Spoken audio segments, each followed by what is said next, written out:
ஒவ்வொரு சட்டத்தையும் எதிர்த்து நீதிமன்றத்துக்கு போயிருக்கிறோம். நீதிமன்றமும் அவர்கள் இயற்றியது சரிதான் என்று பொருளாதார அடிப்படையிலான இடபிள்யூஎஸ் இடஒதுக்கீடு உட்பட அனைத்துக்கும் ஒப்புதல் கொடுத்து விட்டது. நீதிமன்றத்தில் முறியடிக்க முடியல. அப்போ மக்கள் மன்றத்திலும் முறியடிக்க முடியவில்லை, நாடாளுமன்றத்திலும் முறியடிக்க முடியவில்லை, நீதிமன்றத்திலும் முறியடிக்க முடியவில்லை. இதுதான் அகில இந்திய நிலைமை. அப்படியே மாறி காட்சி அளிக்கிறது தமிழ்நாடு.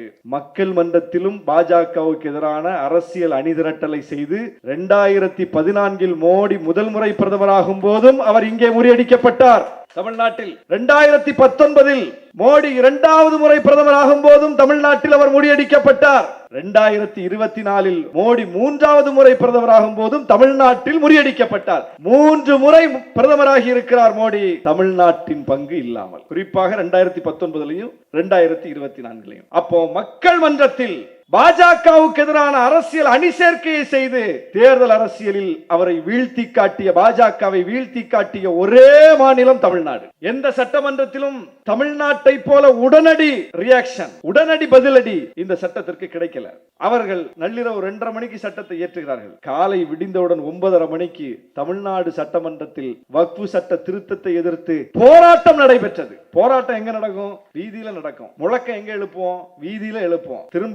திரும்ப பெரு வக்ஃபு சட்ட திருத்தத்தை திரும்ப பெறுன்னு வீதியில் இறங்கி போராடி கொண்டிருக்கிறோம். ஆனால் இந்தியாவில் மக்கள் மன்றத்தில் ஒலித்த அந்த குரல் ஒரே ஒரு சட்டமன்றத்தில் தான் ஒலித்தது போராட்ட வடிவத்தில். அது தமிழ்நாடு சட்டமன்றம். மாண்புமிகு முதலமைச்சர் தளபதி அவர்கள் எழுந்து, நான் முழக்கத்தை முன்வைக்கிறேன், உறுப்பினர்கள் அனைவரும் திரும்ப முழங்க வேண்டும் என்று சொல்லி அவர் போராட்டத்தை சட்டமன்றத்திலே நடத்தி காட்டிவிட்டார். அந்த அளவுக்கு இன்றைக்கு தமிழ்நாடு அதில் தீர்க்கமாக இருக்கிறது. அந்த சட்ட திருத்தத்தை எதிர்த்து இன்றைக்கு நம்முடைய கட்சிகள், அனைத்து கட்சிகளும் உச்சநீதிமன்றத்திற்கு போயிருக்கிறோம். நாம் அதில் வைத்த வாதங்களும் கேள்விகளும் இன்றைக்கு ஒன்றிய பாஜக அரசையே நீதிமன்றத்திடம் கொஞ்சம் டைம் கொடுங்க, என்னன்னு பேசிட்டு வர்றோம்னு சொல்லிட்டு போகக்கூடிய அளவுக்கு புறமுதுகு காட்டி ஓட வைத்திருக்கிறார். ஏன்? அவங்கள்ட்ட பதில் இல்ல. அவர்கள் தான் டிராஃப்ட் பண்ணி கொண்டு வந்திருக்காங்க, அவங்க தான் சட்ட திருத்தத்தை இயற்றியிருக்காங்க. அப்போ அது தொடர்பான கேள்விகள் வரும்போது பதில் சொல்லணும்ல. உன்னிடம் பதில் இருந்தால் நீ சொல்லி இருப்பாய், பதில் இல்ல. அவ்வளவு மோசமான சட்ட திருத்தம். சிறுபான்மை மக்களினுடைய உரிமைகளை பறிக்க வேண்டும், முஸ்லிம்களை வஞ்சிக்க வேண்டும் என்பதற்காகவே திட்டமிட்டு வடிவமைக்கப்பட்ட ஒரு சட்ட திருத்தம். அதுல இடம்பெற்றிருக்கிற எந்த கூறுகளும் ஜனநாயகத்திற்கு உகந்ததல்ல. புரட்சியாளர் அம்பேத்கர் இயற்றிய அரசியலமைப்பு சட்டம், எல்லோருக்குமான சட்டம் என்கிற அந்த கோட்பாட்டுக்கு உகந்தது கிடையாது. ஒரு குறிப்பிட்ட தரப்பை சீன்றது, அவருடைய உரிமையை பறிக்கிறது, உள்நோக்கத்தோடு அவர்கள் விஷயத்தில் வெளிப்படுவது என்கிற அந்த எண்ணம் தான் இந்த சட்ட திருத்தத்தில் வெளிப்பட்டிருக்கிறதே தவிர ஒரு லாஜிக் கூட கிடையாது. இந்தி திணிப்பை அவங்க என்ன தமிழ்நாட்டின் மீது மட்டுமா திணிச்சாங்க?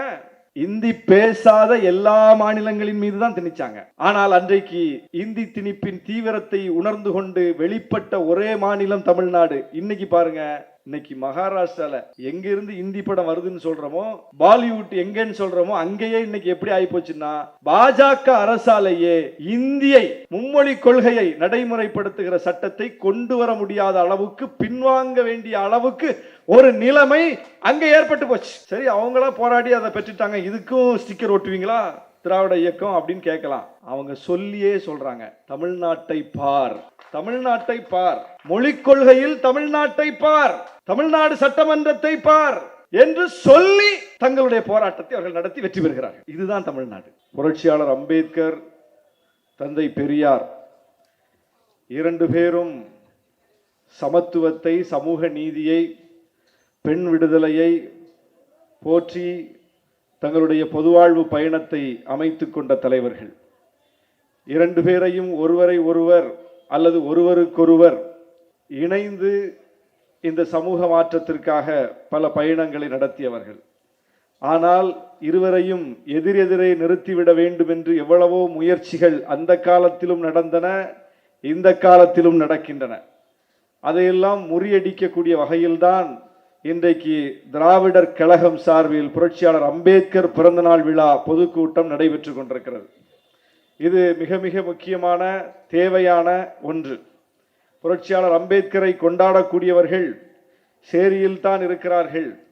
புரட்சியாளர் அம்பேத்கரை அம்பேத்கரி இயக்கங்கள் தான் கொண்டாடும் என்கிற அந்த நிலை ஒரு மிகப்பெரிய அவல நிலை. அதை தாண்டி புரட்சியாளர் அம்பேத்கர் ஒரு பொது தலைவர், எல்லாருக்குமான தலைவர், உலகமே போற்றும் தலைவர், இந்திய அரசியலமைப்பு சட்டத்தை இயற்றி தந்த தலைவர், இந்தியாவில் எல்லோருக்குமான விடுதலையை பெற்று தந்த தலைவர், தேச தந்தை என்று அழைக்கப்படக்கூடிய அளவுக்கு தகுதி படைத்த தலைவர். என்று அவரை போற்றுகிற கொண்டாடுகிற விழாக்களை திராவிடர் இயக்கம் முன்னெடுப்பது இன்னும் சிறப்பு. அண்மை காலங்களில் கூட திராவிட இயக்கத்திற்கும் அம்பேத்கரிய இயக்கத்துக்கும் இடையில் ஒரு பகையை மூட்டுகிற கூர்தீட்டுகிற வாத பிரதிவாதங்கள் நடந்தன. ஆனால் நமக்குள் உரையாடல் நடக்க வேண்டும், கொள்கை சார்ந்த உரையாடல் நடக்க வேண்டும், போதாமைகளை சுட்டிக்காட்ட வேண்டும், அடுத்து நாம் பயணிக்க வேண்டிய திசைவெளியை தீர்மானிப்பதற்கான ஆக்கப்பூர்வ உரையாடல்கள் நடக்க வேண்டும் என்கிற அளவில், அப்படி அந்த திசையில் பயணிக்காமல் ஏதோ பகைமுரண் போல மோதிக்கொள்ளக்கூடிய ஒரு சூழல் ஒரு கெடுவாய்ப்பாக அமைந்து விட்டது. அப்படிப்பட்ட ஒரு நிலையில் உண்மையிலேயே நாம் எந்த தடத்தில் பயணிக்க வேண்டும், நம்முடைய திசைவெளி போக்கு எப்படி அமைய வேண்டும் என்பதற்கு எடுத்துக்காட்டாக இந்த நிகழ்ச்சி அமைந்திருக்கிறது. இந்த நிகழ்ச்சி ஊர்தோறும் நடத்தப்பட வேண்டும். நாம் ஒரு இரண்டு தலைவர்களையும் எப்படி பார்க்கிறோம் என்பதை விட இந்த இரண்டு மாபெரும் தலைவர்களை பற்றி, புரட்சியாளர் அம்பேத்கரை பற்றியும் தந்தை பெரியாரை பற்றியும் எதிரிகள் எப்படி பார்க்கிறார்கள் என்பதற்கு ஒரு சான்று. இப்போது தமிழ் கேள்வி செய்தி ஊடகத்தை நடத்தி கொண்டிருக்கிற நம்முடைய அருமை தோழர் செந்தில்வேல், அவர் நியூஸ் 7 தொலைக்காட்சியில் நெறியாளராக இருந்தார். அப்போது அவர் அதில் பங்கேற்ற இந்து மக்கள் கட்சி தலைவர் அர்ஜுன் சம்பத் அவர்களிடம் ஒரு தலைவரின் குறிப்புகளை எடுத்து வாசித்து காட்டினார். இது யார் சொன்னது தெரியுமா என்று சொல்லி ஒரு குறிப்பை வாசித்தார். வாசித்து விட்டு இது யார் சொன்னது தெரியுமா அப்படின்னு கேட்டார். உடனே அர்ஜுன் சம்பத் கொஞ்சம் கூட தாமதிக்காமல் தயங்காமல் உடனே பதில் சொன்னார், இது என்ன பிரமாதம், இது பெரியார் சொன்னதுதான் அப்படின்னு. அதாவது செந்தில்வேல் படித்து காட்டிய ஒவ்வொரு வரியும், அது இடம்பெற்ற ஒவ்வொரு வார்த்தையும், அதை உள்வாங்கிய உடனேயே அர்ஜுன் சம்பத் சொன்ன வார்த்தை இது பெரியார் சொன்னதுதான் அப்படின்னு. உடனே செந்தில்வேல் சொன்னார், இல்லை இல்லை, இது புரட்சியாளர் அம்பேத்கர் சொன்னது. அவரால் பதில் சொல்ல முடியவில்லை. அப்படின்னா என்ன, ஒரு கருத்தை எடுத்து இது யார் சொன்னது என்று கேட்டவுடன் அந்த கருத்தை படித்த மாத்திரத்தில், அந்த கருத்தை உள்வாங்கிய மாத்திரத்திலேயே இது பெரியார் தான் சொல்லி இருப்பார் அப்படின்னு அவர் முடிவுக்கு வந்துட்டார். ஆனால் உண்மையிலேயே அது அம்பேத்கர் சொன்னது. அப்ப அம்பேத்கர் சொன்னதைத்தான் பெரியார் சொன்னார், பெரியார் சொன்னதைத்தான் அம்பேத்கர் சொன்னார். இரண்டு பேருக்கும் இடையில் மாற்று இல்லை, இரண்டு பேருக்கும் இடையில் முரண் இல்லை, இரண்டு பேரின் இலக்கும் நோக்கமும் பயணமும் ஒன்றுதான் என்பதை எதிரிகளின் வாயிலேயே நம்ம புரிஞ்சுக்கலாம். எதிரிகள் தெளிவா இருக்கிறாங்க. எனவே அப்படித்தான் நாம் இரண்டு தலைவர்களையும் பார்க்க வேண்டும். அப்படித்தான் அவர்களுடைய பயணம் அமைந்திருந்தது. அந்த வகையில் தான் இன்றைக்கு அந்த மாபெரும் தலைவர்களை ஒரே நேர்கோட்டில் வைத்து நாம் மக்களிடம் கருத்துக்களை பரப்ப வேண்டும். புரட்சியாளர் அம்பேத்கர் ஒரு குறிப்பிட்ட மக்களின் தலைவர் அல்ல, ஒட்டுமொத்த மக்களுக்கான தலைவர். உலகமே அவரை இன்றைக்கு போற்றி கொண்டாடி கொண்டிருக்கிறது. உலகமே அவரை வியந்து பார்த்து கொண்டிருக்கிறது, இந்தியாவிலிருந்து இப்படி ஒரு தலைவரா என்று. ஏனென்றால் இந்தியாவில் எத்தனையோ தலைவர்கள் தோன்றினார்கள். காந்தியார் விடுதலை போராட்டத்தை முன்னெடுத்தார். வெள்ளைக்காரர்களிடமிருந்து ஆங்கிலேயரிடமிருந்து விடுதலை என்பது இந்தியாவில் காந்தியார் உள்ளிட்ட எல்லா தலைவர்களும் முன்னெடுத்த ஒரு போராட்டம். அந்த போராட்டம் தேவையில்லை என்று இந்தியாவில் யாரும் சொல்ல மாட்டார்கள். வெள்ளையர்களிடமிருந்து விடுதலை பெற வேண்டுமா? ஆம், பெற வேண்டும் என்பதுதான் பொது உளவியலாக இருந்தது. வெள்ளைக்காரர்கள் விரட்டியடப்பட வேண்டுமா? விரட்டியடிக்கப்பட வேண்டும் என்பதுதான் இந்தியாவில் அன்றைக்கு இருந்த ஒவ்வொரு குடிமக்களின் எண்ணமாக இருந்தது. யாருமே இல்ல இல்ல வெள்ளைக்காரங்க இருந்துட்டு போட்டோம் அப்படின்னு சொல்ல மாட்டாங்க. எல்லோரும் சொன்னது அவர்கள் விரட்டியடிக்கப்பட வேண்டும் என்பதுதான். அப்போ ஒரு பொது உளவியல், மக்கள் ஏற்கனவே ஒரு கருத்தை ஏற்றுக்கொண்டு விட்டார்கள், மக்கள் ஒரு கருத்தை புரிந்து கொண்டு விட்டார்கள், மக்களிடம் ஒரு நெருப்பு கனண்டு கொண்டிருக்கிறது. பொது மக்களின் உளவியலை பிரதிபலிக்கக்கூடிய போராட்டம் தான் வெள்ளையரை எதிர்த்த போராட்டம், விடுதலை போராட்டம், இந்திய விடுதலை போராட்டம். ஆனால் புரட்சியாளர் அம்பேத்கர் முன்னெடுத்த போராட்டம், தந்தை பெரியார் முன்னெடுத்த போராட்டம் என்பதெல்லாம் பொதுமக்களின் எண்ணத்தை பிரதிபலிக்கிற, பொதுமக்கள் ஏற்கனவே புரிந்து கொண்டிருக்கிற, பொதுமக்கள் ஏற்கனவே ஏற்றுக்கொண்டிருக்கிற, பொதுமக்கள் ஏற்கனவே ஆம் இது சரிதான் என்று சொல்லக்கூடிய போராட்டங்கள் அல்ல. சாதி ஒழிப்பு என்பது பொதுமக்களினுடைய உளவியலுக்கு எதிரான போராட்டம். தீண்டாமை ஒழிப்பு என்பது பொதுமக்கள் உள்வாங்கி இருக்கக்கூடிய சிந்தனைக்கு எதிரான போராட்டம். அவன் சாதி சரின்னு நம்பிக்கிட்டு இருப்பான், தீண்டாமை சரின்னு நம்பிக்கிட்டு இருப்பான், மூட நம்பிக்கை சரின்னு நம்பிக்கிட்டு இருப்பான், பெண்களை அடிமைப்படுத்துவது சரின்னு நம்பிக்கிட்டு இருப்பான், நான் ஆண் எனவே நான் வைத்ததுதான் சட்டம் என்று நம்பிக்கொண்டிருப்பான். எனவே இந்த நாட்டினுடைய பெரும்பான்மை உளவியல் எதுவோ அதற்கு எதிராக, இந்த சமூக கட்டமைப்பு எதுவோ அதுக்கு எதிராக ஒரு போராட்டத்தை முன்னெடுப்பது என்பது சர்வசாதாரணம் அல்ல. இப்ப விடுதலை போராட்டத்தை முன்னெடுத்ததை விட மிகப்பெரிய போராட்டம் எதுவென்றால் சமூக விடுதலை போராட்டத்தை முன்னெடுத்ததுதான். பொதுமக்களுடைய எண்ணப்போக்குக்கு ஏற்ப ஒன்றை நடத்துவது எளிதானது, பொதுமக்களினுடைய எண்ணப்போக்குக்கு எதிராக ஒன்றை நடத்துவது கடினமானது. அப்ப இரண்டு போராட்டத்தில் கடினமான போராட்டம், மிக கடினமான போராட்டம், ஒவ்வொரு மனிதனும் உள்ளத்திலும் மனமாற்றத்தை ஏற்படுத்த வேண்டிய அளவுக்கு நெருக்கடியான போராட்டம் எதுவென்றால் சாதி ஒழிப்பு போராட்டம், சமூக நீதி போராட்டம், சமத்துவத்திற்கான போராட்டம். அந்த போராட்டத்தை நடத்திய தலைவர் தான் புரட்சியாளர் அம்பேத்கர். அப்போ தேச தந்தை என்று நாம் அவரை அழைக்க வேண்டும் என்று ஏன் சொல்கிறோம் என்றால், இந்த தேசத்தில் உண்மையிலேயே எந்த விடுதலை நடக்க வேண்டுமோ, எந்த விடுதலை கிடைக்க வேண்டுமோ அந்த விடுதலைக்கான போராட்டத்தை நடத்திய ஒரு மாபெரும் தலைவர் புரட்சியாளர் அம்பேத்கர். அதுபோல தென்னாட்டில் தமிழ் மண்ணில் விடுதலை போராட்ட இயக்கத்தில் பங்கேற்றிருந்தாலும் கூட பின்னாளில் தன்னுடைய இலக்கு பயணம் என்பது அது சுயமரியாதை இயக்கத்தை தொடங்கி சமூக விடுதலை தான் முதன்மையானது. வெள்ளக்காரன் இருப்பான் போவான், ஆனால் அவன் போன பிறகு கூட இங்கே என்ன நடக்கும், அவன் போன பிறகு இங்கே என்ன நடக்கும் என்பதை சிந்தித்து சமூக விடுதலைக்கான போராட்டத்தை முன்னெடுத்த இன்னொரு தலைவர் தான் தந்தை பெரியார். இன்னைக்கு 100 ஆண்டுகள், நூற்றாண்டு காணுகிறது சுயமரியாதை இயக்கம். சனிக்கிழமை கோவையில் சுயமரியாதை இயக்கத்தினுடைய அந்த நூற்றாண்டு விழா நடைபெற இருக்கிறது. நானும் பங்கேற்க இருக்கிறேன், தோழர்கள்லாம் வர இருக்கிறார்கள். சுயமரியாதை இயக்கத்தினுடைய நூற்றாண்டு விழாவில் இன்றைக்கு நாம் விடுதலை பெற்று, இந்திய விடுதலை பெற்று, நாட்டு விடுதலை பெற்று 75 ஆண்டுகள் கடந்து விட்ட நிலையில் அந்த சுயமரியாதை இயக்கம் தொடங்கப்பட்டதனுடைய நோக்கம் என்ன என்பதை இன்றைக்கும் நாம் பார்க்கிறோம். வெள்ளக்காரன் போயிட்டான், 75 வருஷத்துக்கு மேல ஆயிடுச்சு, நாடு விடுதலை அடைந்து விட்டது. நாடு விடுதலை அடைந்த பிறகும் இந்த நாட்டு மக்களில் பெரும்பாலான மக்கள் இன்னும் உரிமைக்காக ஏங்கிக் கொண்டிருக்கிறோம், உயர் பதவிகளில் நம்முடைய பங்குக்காக ஏங்கிக் கொண்டிருக்கிறோம்.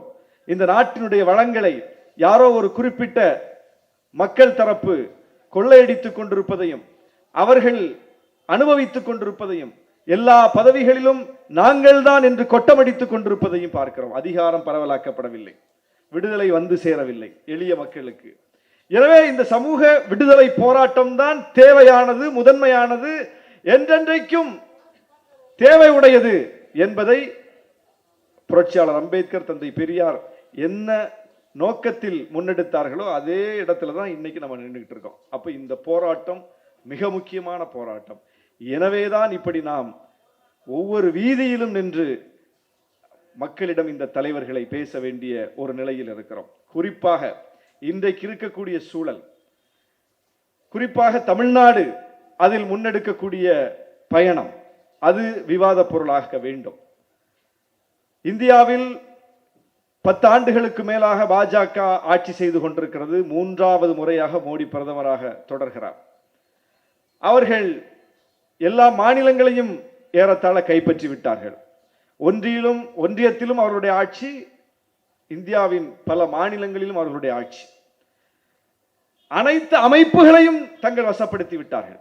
ஜனநாயகத்தினுடைய தூண்கள் என்று எந்தெந்த அமைப்புகளை சொல்லுகிறோமோ அத்தனை அமைப்புகளையும் தங்கள் வசப்படுத்தி விட்டார்கள், கைப்பற்றி விட்டார்கள். இப்படி ஒரு நிலையில் அவர்களை களத்தில் நின்று அரசியல் ரீதியிலும் இந்திய அளவில் முறியடிக்க முடியவில்லை. நாடாளுமன்றத்திலும் அவர்களை முறியடிக்க முடியவில்லை, மக்கள் மன்றத்திலும் அவர்களை முறியடிக்க முடியவில்லை, நாடாளுமன்றத்திலும் அவர்களை முறியடிக்க முடியவில்லை. சரி, நீதிமன்றத்தில் போயாவது அவர்களை முறியடித்து விடலாமா என்று பார்த்தால் நீதிமன்றங்களிலும் போய் அவர்களை முறியடிக்க முடியவில்லை. இதுதான் அகில இந்திய நிலவரம். மோடி ஆட்சி மீண்டும் அமைந்துவிடக் கூடாது என்று சொல்லி இந்தியாவிலேயே ஒரு மிகப்பெரிய கூட்டணியாக இந்தியா கூட்டணி அமைக்கப்பட்டது. ஆனால் அது தன்னுடைய பயணத்தை பாதியிலேயே நிறுத்தி கொண்டு விட்டது. தமிழ்நாட்டில் எப்படி அமைந்திருக்கிறதோ இப்படி ஒரு ஒருங்கிணைந்த, ஒரு உளப்பூர்வமான, ஒரு கொள்கை பூர்வமான அணியாக இந்திய அளவில் அது வடிவம் பெறவில்லை. அதனால் தேர்தலில் ஒரு மிகப்பெரிய தாக்கத்தை ஏற்படுத்த முடியவில்லை. பாஜகவை தேர்தல் அரசியலில் இந்திய அளவில் வீழ்த்த முடியவில்லை. மீண்டும் அவர்கள் ஆட்சியை பிடித்து விட்டார்கள். இது அரசியல் மன்றத்தில், மக்கள் மன்றத்தில். நாடாளுமன்றத்தில் அவர்கள் 10 ஆண்டுகளில் என்ன நினைத்தார்களோ அத்தனை சட்டங்களையும் கொண்டு வந்து கொண்டே இருக்கிறார்கள். ஒரு சட்டத்தை கூட நாடாளுமன்றத்தில் முறியடிக்க முடியவில்லை. நினைத்த சட்டங்களை கொண்டு வருகிறார்கள். எத்தனையோ சட்டங்களை கொண்டு வந்து விட்டார்கள். காஷ்மீர் 370 பிரிவை நீக்கினார்கள். பாபர் மசூதி இடத்தில் ராமர் கோயிலை கட்டிவிட்டார்கள். அடுக்கடுக்காக சொல்ல முடியும். முத்தலாக் தடை சட்டத்தை கொண்டு வந்தார்கள். இப்போது வக்ஃபு சட்டத்தை கொண்டு வந்திருக்கிறார்கள். வேளாண் சட்டத்தை கொண்டு வந்தார்கள். தொழிலாளர் சட்டங்களில் கை வைத்தார்கள். எத்தனை சட்டங்கள் அவர்கள் ஏற்கனவே இருக்கக்கூடிய சட்டங்கள், இந்த குற்றவியல் நடைமுறை சட்டம் உட்பட அத்தனையிலும் திருத்தங்களை மேற்கொண்டு விட்டார்கள். அத்தனையிலும் கை வைத்து விட்டார்கள். தங்களுக்கு ஏற்ற வகையில் புதிய புதிய சட்டங்களை நிறைவேற்றி விட்டார்கள். புரட்சியாளர் அம்பேத்கர் இயற்றி தந்த எல்லோருக்கும் பொதுவான அந்த சட்டங்களை நீர்த்து போக செய்யக்கூடிய வகையில் அதை முழுமையாக நீக்கினால் விமர்சனம் வரும் என்று கொஞ்சம் கொஞ்சமாக அதற்குள்ளே புகுந்து அதை டிஸ்மேண்டில் செய்கிற, அதை நீர்த்து போக செய்கிற வேலைகளை செய்து விட்டார்கள். ஒரு சட்டத்தையும் முறியடிக்க முடியவில்லை. மிகப்பெரிய மக்கள் திரளாக, குறிப்பாக சீக்கிய இன மக்கள், வேளாண் பெருங்குடி மக்கள் களத்தில் வந்து மிகப்பெரிய வீரஞ்செறிந்த போராட்டத்தை நடத்தி வேளாண் சட்டத்தை மட்டும் பின்வாங்க வைக்க முடிந்தது. வேற எல்லா சட்டத்தையும் அவர்கள் நிறைவேற்றி விட்டார்கள். இப்படி அவர்கள் ஒவ்வொரு சட்டத்தையும் நிறைவேற்ற நீதிமன்றத்திற்கும் நாம் போயிருக்கிறோம். ஒவ்வொரு சட்டத்தையும் எதிர்த்து நீதிமன்றத்துக்கு போயிருக்கிறோம். நீதிமன்றமும் அவர்கள் இயற்றியது சரிதான் என்று பொருளாதார அடிப்படையிலான இடபிள்யூஎஸ் இடஒதுக்கீடு உட்பட அனைத்துக்கும் ஒப்புதல் கொடுத்து விட்டது. நீதிமன்றத்தில் முறியடிக்க முடியல. அப்போ மக்கள் மன்றத்திலும் முறியடிக்க முடியவில்லை, நாடாளுமன்றத்திலும் முறியடிக்க முடியவில்லை, நீதிமன்றத்திலும் முறியடிக்க முடியவில்லை. இதுதான் அகில இந்திய நிலைமை. அப்படியே மாறி காட்சியளிக்கிறது தமிழ்நாடு. மக்கள் மன்றத்திலும் பாஜகவுக்கு எதிரான அரசியல் அணிதிரட்டலை செய்து 2014 மோடி முதல் முறை பிரதமராகும் போதும் அவர் இங்கே முறியடிக்கப்பட்டார். தமிழ்நாட்டில் 2019 மோடி 2வது முறை பிரதமராகும் போதும் தமிழ்நாட்டில் அவர் முறியடிக்கப்பட்டார். 2024 மோடி 3வது முறை பிரதமராகும் போதும் தமிழ்நாட்டில் முறியடிக்கப்பட்டார். 3 முறை பிரதமராகி இருக்கிறார் மோடி, தமிழ்நாட்டின் பங்கு இல்லாமல். குறிப்பாக 2019 2024. அப்போ மக்கள் மன்றத்தில் பாஜகவுக்கு எதிரான அரசியல் அணி சேர்க்கையை செய்து தேர்தல் அரசியலில் அவரை வீழ்த்தி காட்டிய, பாஜகவை வீழ்த்தி காட்டிய ஒரே மாநிலம் தமிழ்நாடு. சட்டமன்றத்தில், நாடாளுமன்றத்தில் அவர்களை வீழ்த்த முடியவில்லை. எந்த சட்டமன்றங்களிலும் அவரை வீழ்த்த முடியவில்லை.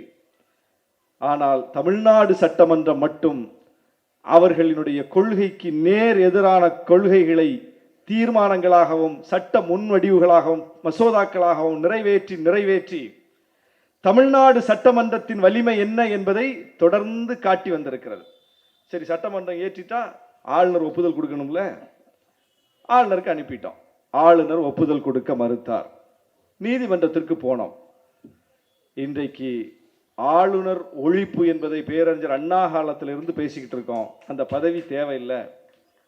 சட்டமன்றம் முடிவு செய்ய போது மக்கள் தேர்ந்தெடுத்த அவை, மக்கள் தேர்ந்தெடுத்த அமைச்சரவை, மக்கள் தேர்ந்தெடுத்த முதலமைச்சர், மக்கள் பிரதிநிதிகள் கூடி சட்டத்தை இயற்ற போறாங்க. இதுக்கு எதுக்கு ஆளுநர் ஒப்புதல் வேணும்? ஆளுநர் ஒருத்தர் ஒப்புதல் கொடுத்தாதான் இந்த சட்டங்கள்லாம் வரணுமா? இன்னைக்கு சட்டம் அப்படி சொல்லுது. அதனால் நம்ம சட்டத்துக்கு கட்டுப்பட்டு அனுப்புறோம். ஆனால் இந்த பதவியின் தேவை என்ன? இந்த பதவியே தேவையில்லை என்பது நம்முடைய கொள்கை முடிவு. அப்படி இருக்கும்போது இன்னும் அது கொள்கை முடிவாகத்தான் இருக்கிறது என்று நாம் நம்பிக்கொண்டிருக்கிறோம். ஆளுநர் பதவி ஒழிக்கப்படவில்லை என்று நாம் நம்பிக்கொண்டிருக்கிறோம். ஆனால் தமிழ்நாடு 10 மசோதாக்களுக்கு ஆளுநருடைய கையெழுத்தே இல்லாமல் இன்றைக்கு அதை சட்டமாக்கியதன் மூலம் ஆளுநர் பதவியை 10 மசோதாக்கள் ஒழிச்சிருச்சு. தமிழ்நாடு ஒழித்து விட்டோம். அப்ப சட்டமன்றத்தின் வெயிட்டேஜ் என்ன காட்டிட்டோம், மக்கள் மன்றத்தின் வெயிட் என்ன காட்டிட்டோம். உச்ச நீதிமன்றத்தில் அவர்கள் தொடர்பாக எந்த வழக்குக்கு போனாலும் நாம் பின்னடைவைத்தான் சந்தித்தோம். முதல் முறையாக அவர்களுக்கு எதிரான வழக்கை தொடர்த்தி வெற்றி பெற்றிருக்கிறோம். அப்போ உச்ச நீதிமன்றத்திலையும் நம்ம வெயிட் என்ன அப்படின்னு காட்டியாச்சு. 3 மன்றத்திலும் வென்ற ஒரே மாநிலம் தமிழ்நாடு. இன்னொரு மாநிலத்தை இப்படி காட்ட முடியல. ஏன்? நாம் புரட்சியாளர் அம்பேத்கர் இயற்றி தந்த கொள்கை வழித்தடத்தில் பயணிக்கிறோம். அதனால் நம்மள்ட்ட இருந்து எதுவும் பாயிண்ட் அவங்களால நம்மை முடக்கக்கூடிய அளவுக்கு பிடிக்க முடியல. தந்தை பெரியார் காட்டிய வழித்தடத்தில் பயணிக்கிறோம். அதனால நம்ம அவர்களால் முடக்க முடியல. கொள்கை உறுதியோடு வெளிப்படுகிறோம். அதனால் நம்முடைய பாதையை அவர்களால் சீர்குலைக்க முடியவில்லை. அந்த அடிப்படையில் தான் இன்றைக்கு நாம் பெற்றிருக்கிற வெற்றி சாதாரண வெற்றி அல்ல, பெரிய வெற்றி. அந்த வரிசையில் தான் இன்றைக்கு அவர்கள் இயற்றி இருக்கிற வக்ஃபு சட்ட திருத்தத்தையும் தமிழ்நாடு மற்ற எல்லா மாநிலங்களை காட்டிலும் மிக மூர்க்கமாக தீர்க்கமாக எதிர்க்கிறது. எந்த சட்டமன்றத்திலும் தமிழ்நாட்டை போல உடனடி ரியாக்ஷன், உடனடி பதிலடி இந்த சட்டத்திற்கு கிடைக்கல. அவர்கள் நள்ளிரவு 2:30 மணிக்கு சட்டத்தை இயற்றுகிறார்கள். காலை விடிந்தவுடன் 9:30 மணிக்கு தமிழ்நாடு சட்டமன்றத்தில் வக்ஃபு சட்ட திருத்தத்தை எதிர்த்து போராட்டம் நடைபெற்றது. போராட்டம் எங்க நடக்கும்? வீதியில நடக்கும். முழக்கம் எங்க எழுப்புவோம்? வீதியில எழுப்புவோம். திரும்ப பெறு, திரும்ப பெறு, வக்ஃபு சட்ட திருத்தத்தை திரும்ப பெறுன்னு வீதியில் இறங்கி போராடி கொண்டிருக்கிறோம். ஆனால் இந்தியாவில் மக்கள் மன்றத்தில் ஒலித்த அந்த குரல் ஒரே ஒரு சட்டமன்றத்தில் தான் ஒலித்தது போராட்ட வடிவத்தில். அது தமிழ்நாடு சட்டமன்றம். மாண்புமிகு முதலமைச்சர் தளபதி அவர்கள் எழுந்து, நான் முழக்கத்தை முன்வைக்கிறேன், உறுப்பினர்கள் அனைவரும் திரும்ப முழங்க வேண்டும் என்று சொல்லி அவர் போராட்டத்தை சட்டமன்றத்திலேயே நடத்தி காட்டிவிட்டார். அந்த அளவுக்கு இன்றைக்கு தமிழ்நாடு அதில் தீர்க்கமாக இருக்கிறது. அந்த சட்ட திருத்தத்தை எதிர்த்து இன்றைக்கு நம்முடைய கட்சிகள், அனைத்து கட்சிகளும் உச்சநீதிமன்றத்திற்கு போயிருக்கிறோம். நாம் அதில் வைத்த வாதங்களும் கேள்விகளும் இன்றைக்கு ஒன்றிய பாஜக அரசையே நீதிமன்றத்திடம் கொஞ்சம் டைம் கொடுங்க, என்னன்னு பேசிட்டு வர்றோம்னு சொல்லிட்டு போகக்கூடிய அளவுக்கு புறமுதுகு காட்டி ஓட வைத்திருக்கிறது. ஏன்? அவங்கள்ட்ட பதில் இல்லை. அவர்கள் தான் டிராஃப்ட் பண்ணி கொண்டு வந்திருக்காங்க, அவங்க தான் சட்ட திருத்தத்தை இயற்றியிருக்காங்க. அப்போ அது தொடர்பான கேள்விகள் வரும்போது பதில் சொல்லணும்ல. உன்னிடம் பதில் இருந்தால் நீ சொல்லி இருப்பாய், பதில் இல்லை. அவ்வளவு மோசமான சட்ட திருத்தம். சிறுபான்மை மக்களினுடைய உரிமைகளை பறிக்க வேண்டும், முஸ்லிம்களை வஞ்சிக்க வேண்டும் என்பதற்காகவே திட்டமிட்டு வடிவமைக்கப்பட்ட ஒரு சட்ட திருத்தம். அதுல இடம்பெற்றிருக்கிற எந்த கூறுகளும் ஜனநாயகத்திற்கு உகந்ததல்ல. புரட்சியாளர் அம்பேத்கர் இயற்றிய அரசியலமைப்பு சட்டம், எல்லோருக்குமான சட்டம் என்கிற அந்த கோட்பாட்டுக்கு உகந்தது கிடையாது. ஒரு குறிப்பிட்ட தரப்பை சீன்றது, அவருடைய உரிமையை பறிக்கிறது, உள்நோக்கத்தோடு அவர்கள் விஷயத்தில் வெளிப்படுவது என்கிற அந்த எண்ணம் தான் இந்த சட்ட திருத்தத்தில் வெளிப்பட்டிருக்கிறதே தவிர ஒரு லாஜிக் கூட கிடையாது. எல்லா மக்களும் இங்கே அவரவர் நம்பிக்கைப்படி வாழ்ந்து கொண்டிருக்கிறார்கள். ஒரு நம்பிக்கை மட்டும் பின்பற்றக்கூடிய மக்களா இருக்கிறார்கள் இந்தியால இல்ல. பல்வேறு சமயங்கள் இருக்கின்றன, பல்வேறு சமய நம்பிக்கைகள் இருக்கின்றன. அந்த நம்பிக்கைகளை கொண்ட மக்களினுடைய பயன்பாட்டுக்கான வழிபாட்டு தலங்களும் கட்டமைப்புகளும் இருக்கின்றன. இது ஒரு சமயத்துக்கு மட்டும் இல்லை. எந்தெந்த சமயங்கள் இந்தியாவில் உண்டோ எல்லா சமயங்களுக்கும் பொதுவான ஒரு ஏற்பாடு. இந்துக்கள் அவர்கள் கோயில் இருக்கிறது, கிறிஸ்தவர்கள் தேவாலயங்கள் இருக்கிறது, முஸ்லிம்கள் பள்ளிவாசல்கள் இருக்கின்றன, தர்காக்கள் இருக்கின்றன. இந்த சமயங்கள் மட்டுமல்ல, பல்வேறு சமயங்களை சார்ந்த வழிபாட்டு தலங்கள் இருக்கின்றன, அது சார்ந்த கட்டமைப்புகள் இருக்கின்றன, வணிக வளாகங்கள் இருக்கின்றன, அவர்களை இறந்த பிறகு அடக்கம் செய்வதற்கான கட்டமைப்புகள் இருக்கின்றன. கோயில், கோயில் தொடர்பான கட்டமைப்பு, தேவாலயம், தேவாலயம் தொடர்பான கட்டமைப்பு, பள்ளிவாசல், பள்ளிவாசல் தொடர்பான கட்டமைப்பு, குருத்வாரா, குருத்வாரா தொடர்பான கட்டமைப்பு என்று எல்லா மக்களுக்கும் இருக்கின்றன.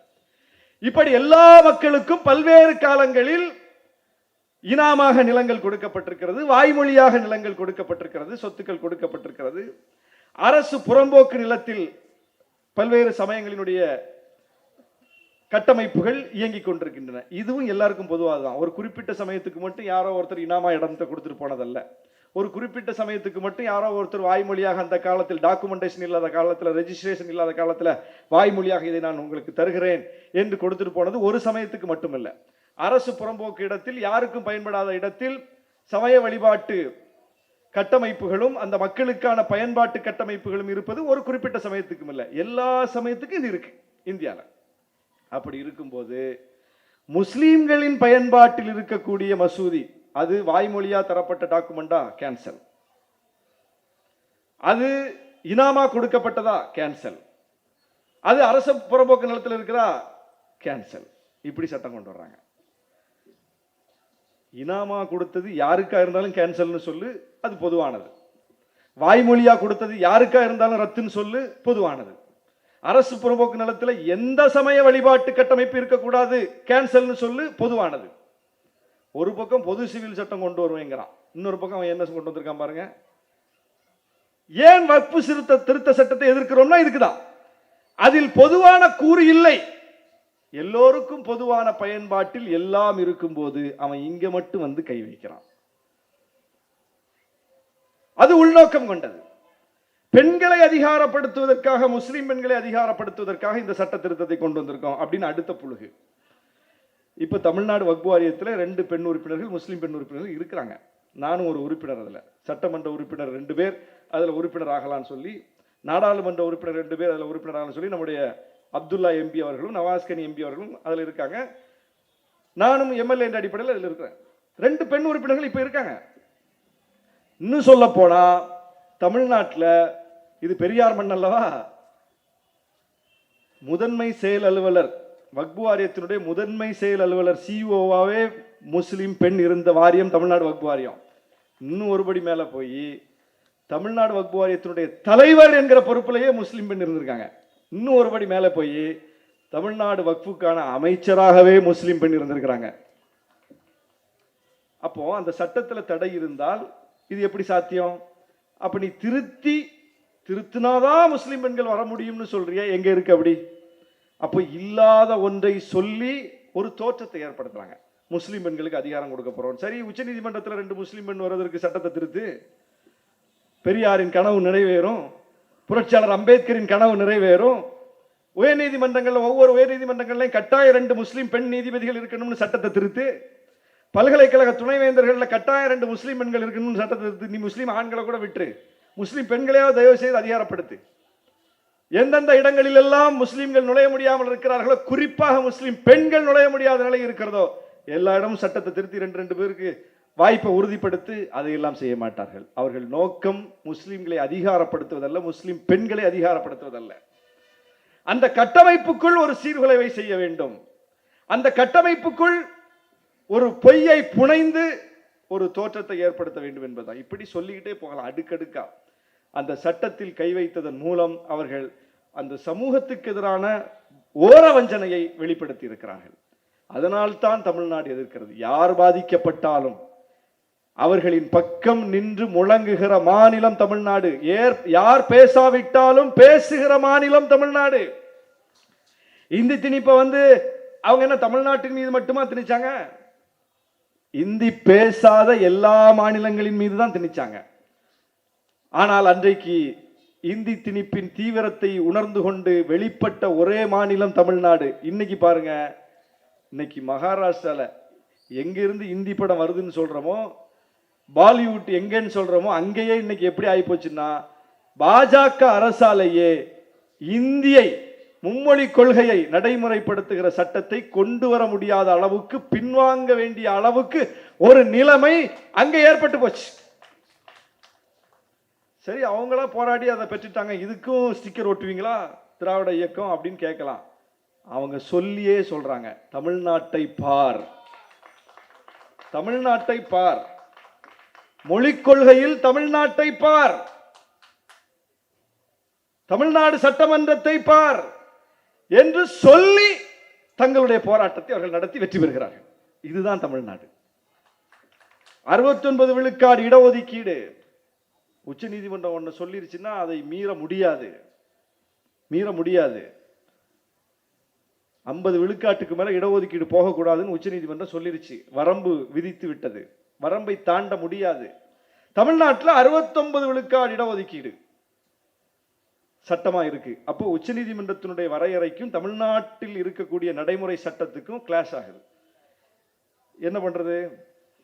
அதுக்கு மிகப்பெரிய போராட்டத்தை நடத்தி சட்ட பாதுகாப்பு கொடுத்தோம். தமிழ்நாட்டில் எந்த கட்சி ஆட்சியில் இருந்தாலும் இந்த வழித்தடத்தில் தான் பயணிக்க வேண்டும் என்பது எழுதப்படாத விதி. எனவே அதிமுக ஆட்சி காலத்தில் அம்மையாரே முதலமைச்சராக இருந்த போதும் கூட அவரும் திராவிட இயக்க தலைவர்களை அழைத்து, ஆசிரியர் வீரமணி போன்றவர்களை அழைத்து தான் தன்னுடைய கருத்தை கேட்டு அதை சட்டமாக்கினார். சட்ட திருத்தத்தை, சட்ட பாதுகாப்பை கொடுத்தார். இன்னைக்கு அது எல்லா மாநிலங்களிலும் 50 விழுக்காட்டை தாண்டி ஒவ்வொரு மாநிலத்திலும் இடஒதுக்கீடு அதிகரிக்கப்படுவதை பார்க்கிறோம். Role model Tamil Nadu. இதுல இன்னும் ஒரு வியப்பு என்னன்னா, அதுக்கு ஆபத்துன்னு சொல்லிட்டு இருந்தாங்க. இப்போ ஒன்றிய அரசே 10 விழுக்காடு பொருளாதார அடிப்படையில் இடஒதுக்கீட்டை கொண்டு வந்ததன் மூலம் 50 விழுக்காட்டை அவனே தாண்டிட்டான். அது சரின்னு சொல்லி உச்ச நீதிமன்றம் சொன்னதன் மூலம் 50 விழுக்காட்டுக்கு மேல போகக்கூடாதுன்னு சொன்ன அதே உச்ச நீதிமன்றமே அதை அங்கீகரித்து 50 விழுக்காட்டை தாண்ட வைத்ததன் மூலம், அதை அனுமதித்ததன் மூலம் உச்ச நீதிமன்றமும் சேர்ந்து அதற்குள் வந்து விட்டது. இப்போ 69 விழுக்காடு நீ செஞ்சது தப்புன்னு சொல்ல முடியாது நம்மளை பார்த்து. எனவே அந்த அடிப்படையில் நாம் செய்தது அனைத்தும் எல்லோருக்கும் ரோல் மாடலான ஒன்றுதான். அந்த அடிப்படையில் தான் ஒவ்வொன்றிலும் இந்தியாவை வழிநடத்தி கொண்டிருக்கிறோம். இந்தியாவுக்கு முன்னுதாரணமான மாநிலமாக விளங்குகிறோம். நாம் முன்னெடுக்கிற ஒவ்வொரு போராட்டமும் அந்தந்த காலத்தில் புரிந்து கொள்ளாவிட்டாலும் பின்னாளில் அவை புரிந்து கொள்ளப்பட்டு மற்றவர்களால் பின்பற்றக்கூடிய அளவுக்கு அது வீரியம் மிக்கதாக இருக்கிறது. அந்த அடிப்படையில் தான் இன்றைக்கு நம்முடைய பயணம் அமைந்திருக்கிறது. ஏனென்றால் இந்த பயணத்திற்கான ஐகான் குறியீடுகள் புரட்சியாளர் அம்பேத்கரும் தந்தை பெரியாரும். அதனால் தான் இன்றைக்கு திராவிட இயக்கம் புரட்சியாளர் அம்பேத்கர் பிறந்தநாள் விழாவை இவ்வளவு சிறப்போடு வீதிகள் தோறும் கொண்டாடுவது என்பது மகிழ்ச்சியை தருகிறது. இந்த கொண்டாட்டங்கள் தொடர வேண்டும். இந்த தலைவர்களை பற்றிய சிந்தனைகள் மக்கள் மன்றத்தில் ஆழமாக ஊற்றப்பட வேண்டும், விவாதிக்கப்பட வேண்டும். இந்த தலைவர்கள் எத்தகைய பயணத்தை நடத்தினார்கள் என்பது பேசுபொருளாக வேண்டும். அதற்கு இந்த விழா ஒரு அடித்தளமாக அமைகிறது என்று சொல்லி விடுதலை சிறுத்தைகள் கட்சியின் சார்பில் தலைவர் எழுச்சி தமிழர் அவர்களின் சார்பில் இந்த விழாவை ஏற்பாடு செய்த தோழர்களுக்கு எங்களுடைய நெஞ்சார்ந்த வாழ்த்துக்களை தெரிவித்து நன்றியை தெரிவித்து விடைபெறுகிறேன். நன்றி, வணக்கம்.